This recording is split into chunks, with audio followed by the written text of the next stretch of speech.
ఆస్తిని ఇద్దరికి పంచాలి. చిన్న కుమారుడు తన ఆస్తిని తీసుకుని తండ్రిని విడిచి దూరంగా వెళ్ళిపోయాడు. దుర్వ్యాపారము చేసెను. ఏ వ్యాపారం అంట? దుర్వ్యాపారం చేశాడు. మంచి వ్యాపారం చేస్తే బహుశా వ్యాపారం బాగుండేదేమో.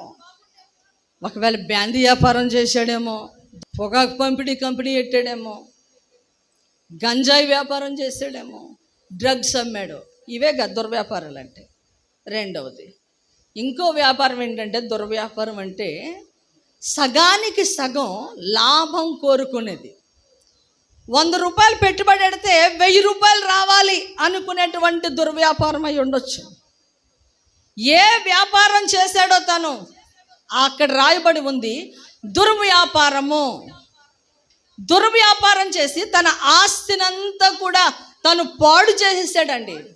అయినా సరే లోపల ఉన్న అహంభావం చావల. ఏం చావలేదండి? అహంభావం చావల.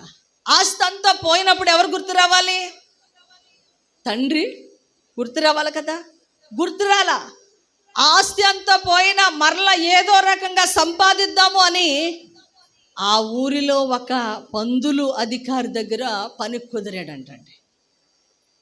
పని కుదిరితే పందులు పొట్టుతో తిందామన్నా ఇతడు ఏ దేశంలో అడుగు పెడితే ఆ దేశంలో ఏమైపోద్దో తెలుసండి? కరువు వచ్చేస్తుంది. ఇతని ఎళ్ళకేతం ఆ దేశం పాలు తేనెలు ప్రవహించే దేశమే. ఇతని బుద్ధి మంచిది కాదు, ఇతని నడవడిక మంచిది కాదు. నువ్వు వేసే అడుగు ప్రతిదీ మంచిది అయితే అంటారు కదా, నువ్వు అడుగు పెట్టిన చోటల్లా దేవుడు ఏమంటాడు తెలుసా? ద్వితీయోపదేశకాండంలో, నువ్వు అడుగు పెట్టిన ప్రతి చోట నేను ఎట్లా మారుస్తానంటే ఆశీర్వాదకరంగా మారుస్తా. Praise the lord. నువ్వు అడుగు పెట్టంతే చాలు.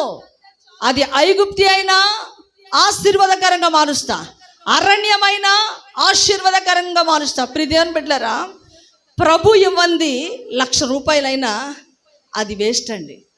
ప్రభు ఇచ్చింది 10 పైసలైనా నీకు నెమ్మదినిస్తుంది. ఎప్పుడు కొట్టండి చప్పట్లు.